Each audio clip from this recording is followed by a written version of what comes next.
I still have so much work to do before spring break. Maybe if I cut out my snack breaks and pull a couple of all-nighters, I can get everything done by the end of the quarter. Stop! Don't do that! Who was that? My name doesn't matter. What does matter is your health. My health? What are you talking about? I'm talking about burnout. It's burnout. Burnout is something that can affect you, yes, you, if you continue to overwork yourself or push yourself too far.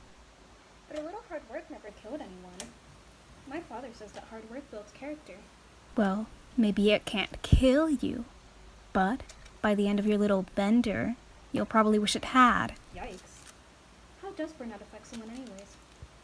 Well, for starters, it can leave you fatigued and irritable. Then maybe you'll feel sad or unmotivated. You'll get muscle pains.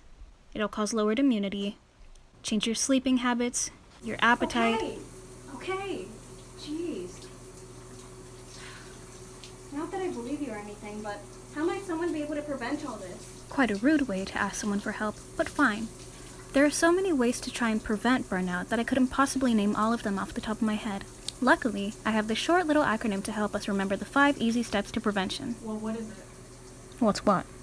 The acronym. Oh, yeah, right. Power! Oh.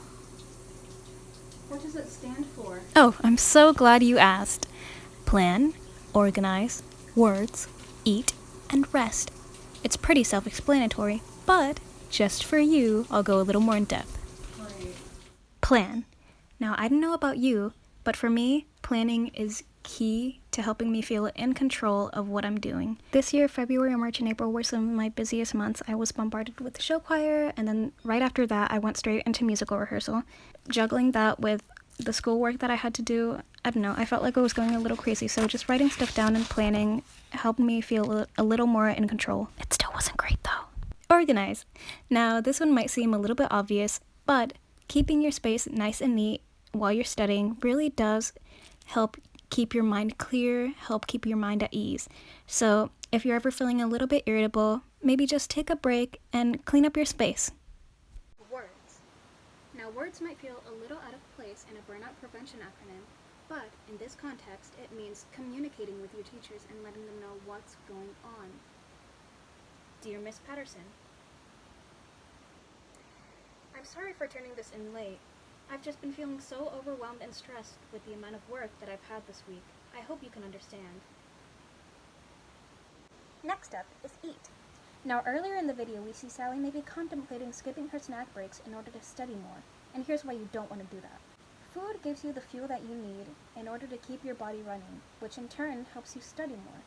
So if you're ever feeling a little tired, and you don't want to take a break from, whatever you're doing, maybe grab a little mandarin or a mango or some raisins or some tomatoes and have yourself a quick little snack. Last but not least, rest.